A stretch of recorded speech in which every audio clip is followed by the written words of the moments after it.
This is Lisa from MobileTechReview, and this is the Asus ROG Ally handheld gaming computer. Let's face it, it's a computer. It's running Windows 11, folks, okay?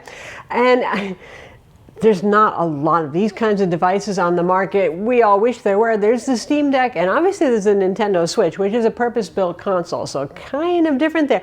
But this one, given the fact that it is running Windows, means you're not just limited to Steam games or hacking other kind of games on, or Switch games if you're on Nintendo. Anything in theory that you could put on a Windows PC to play games with, or be productive even, you can do here. We're going to look at it now. So this is a retail unit. This is not some cherry-picked Asus model with any special kind of firmware on it. It's the same stuff you would be running if you got it. And therein is challenge number one. When you get this thing, when you unbox it, there's about 2 hours of Windows updates and BIOS updates. And let me tell you, you want to install them, because otherwise the thing is going to be slow, it's going to be wonky, all that sort of thing. So this is not a console experience. And that's the most important thing to keep in mind. If you want that is just turnkey, or has become turnkey, like pretty much Steam Deck has. In its early days it wasn't, or like a Nintendo Switch is, where you don't have to run Windows updates, ever troubleshoot anything, figure out how to alt-tab around to multitask. You know, you get the idea. But trust me, it is worth it if you're willing to put up with Windows foibles. And now a shout out to our sponsor, trendmicro's Cleaner One Pro for Mac. Also, they make it for PC, but let's talk about the Mac edition. Mac might be an easy thing to take care of, you think, and use, but junk files and all that sort of thing, they just pile up. And Cleaner One Pro has easy, one-click cleanup. And it also tells you what it's doing, so it's not like it's going to throw away things that actually were important to you. It has things like file deduper. Also, it can look at applications, which ones take up the most space, which files are taking up the most space, and let you decide if you want to get rid of them. There's also a file shredder function for your security and privacy, because some things really should be shredded using secure erase. Also, applications leave behind things like caches, things that aren't so easy if you're kind of Mac savvy to get rid of and clean up. I actually use it on my Mac. It's very good for that. It can also find similar looking images and tell you in case you have duplicates. You know, we all use like hit boom, boom, boom a couple of times on the shutter button and then see which one's the best shot, and then you forget to clean them up. Lastly, they have a quick menu bar access utility that can show you your CPU usage, all of your stats, your network status even. Very handy. Be sure to visit the link in the description to find out more. And now back to our video. Why do I say it's worth it to put up with Windows foibles? Because like I said, this can run actual Windows games. You can put Xbox on here and run Game Pass games on that. You can put Steam, you can put Origin, now called EA, on, you know, all that stuff, GOG Galaxy. And that is just truly liberating, without hacking, without hoping that it's going to work, without any of that nightmare. And all the emulators are out there. If you love emulators, you can do that. So that sounds nice, but surely it has to run like crap, right? Like, we review a lot of gaming laptops on this channel. I love gaming laptops. We particularly review a lot of the high-end ones.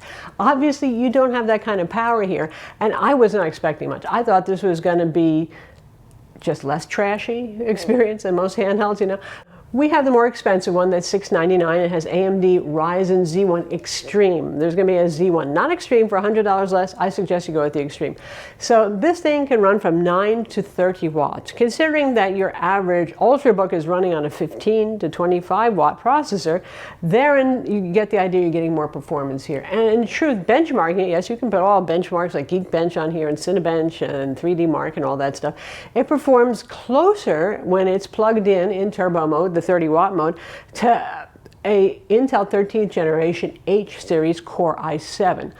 I didn't expect that. I figured that games would play okay because you got a 7-inch screen, so it's okay if you're playing at 1080p or even down-resing to 720p, putting it on lower medium settings, it's still going to look good. But that's a lot of processing power going on here. And then we have their integrated graphics in their APU, as they call it, with 12 cores inside, and the performance is actually quite good. Now, you can see the benchmarks right now on screen. We are not even talking RTX 3060 level, okay? But you don't need that much. A lot of people are gaming on older NVIDIA 1650 GPUs or lower end AMDs, and they're doing fine at 1080p, for example.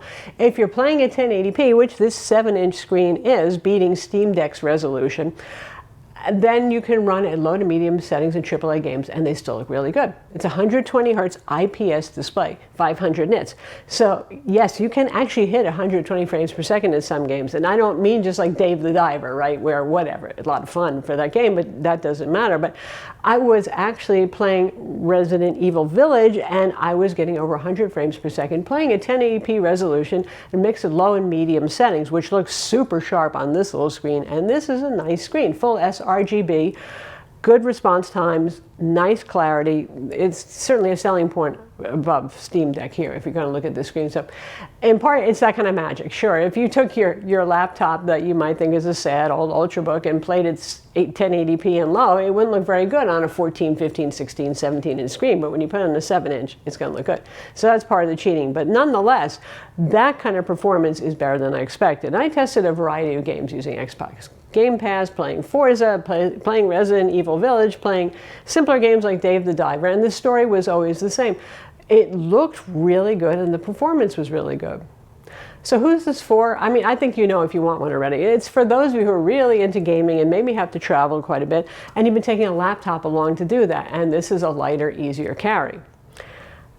It succeeds at that. And the controller is built in. You don't have to bring an accessory controller if you like controller gaming, for example. That said, if you like a keyboard and a mouse, obviously you're going to have to bring one, which you can use any Bluetooth keyboard or mouse. I'm using an old Wacom Cintiq keyboard, Bluetooth. It works just fine. I'm using a Razer Atheros mouse.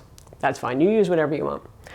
There is a USB-C port on board that is used for the charger, or you can plug in a USB-C dock. Now you can use a third-party one, and I've used some of the more compact ones. And because this requires a full 65 watts to run at turbo mode, you might be told you've been dropped down to performance mode, which is where I actually like to play because it runs cooler, it runs a little quieter, the battery life's better, and the performance is almost identical. Now it has another port which is for the Asus XG Mobile external GPU dock, which has great throughput, even better than Thunderbolt. But let's face it, I mean, those things run anywhere from $1,000 to $1,500. This is, unless you bought that for some other Asus product that you own, you're probably not going to do that kind of solution just to get an RTX 3080 or a 4080 or something like that going on a handheld machine. It also has a micro SD card slot. Now, I have not had problems with this. I know Asus is looking into this because some folks who bought these have had it seem to screw up their SD cards. I'm sure that that's a reality. If it's happening to people, it's happening to people. I'm sure that Asus will figure it out. I don't know if it's software. I don't know. Some people think it's because of the heat, but SD cards are meant to work even in extreme heat. So just the fact it's kind of near a fan shouldn't make a difference, but it's there. But I don't use it to install games for the most part because maybe if they're emulator games, I would. But if it's a AAA title, the performance loading on SD card is terrible. So I would stick with the 512 gig PCIe 4.0 SSD that's built in, or you can, it's pretty easy actually to upgrade. You can take this thing apart, which is really refreshing and nice, and you can upgrade the SSD. It's a 2230 half height, you know, like Microsoft Surface products use as well, so a little harder to source. But you can upgrade it, and there's actually a cloud install function built into the device, so you can just reinstall the OS if you want to do that sort of thing. Anyway, stick with the built-in SSD for demanding games, for faster load times and all that sort of thing. It does have a headphone jack, thank God. It has built-in speakers that are mind-bogglingly good given the size of this device. Now, they're well placed, aiming at you, and where you'd have to have the world's largest hands to block those speaker grills. It's loud, it actually has some bass, and the spatial separation is really good, like playing Dave the Diver. It sounded like the water burbling was somewhere off to the side of the room. I'm like, how are they doing that? So it succeeds in those ways. The controller on this, you've got all the buttons that you would expect. There's no Xbox button. It's modeled after the Xbox controller, though, with the A, B buttons and Y and all that sort of thing.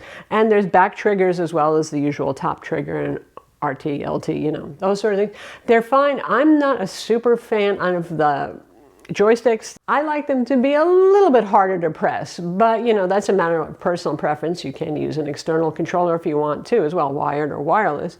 Some people say that they notice drift problems. I have not seen that yet, or problems with the dead zones. Our unit doesn't have those problems.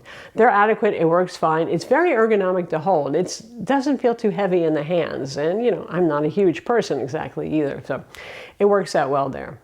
You have 16 gigs of low-power DDR5 RAM. It's reported as quad-channel by my utilities like Hardware Info, so yay, good that. And of course, you have Wi-Fi 6E and you have Bluetooth on board. Obviously, you can use Bluetooth for your peripherals, like I said.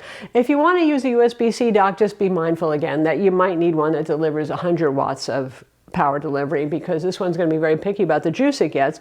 Or Asus sells one, it's a little brick and it's actually price competitive compared to other USB-C docks on the market that has an HDMI port and has the USB-C power pass-through and a USB 2.0 port, like for your mouse or your wireless dongle for your controller or whatever that is. So let's talk battery life and performance on battery versus not on battery. Now, we've got a bunch of different benchmarks, and I benchmarked this unplugged in performance mode, which is 15 watt, versus plugged in performance and turbo modes.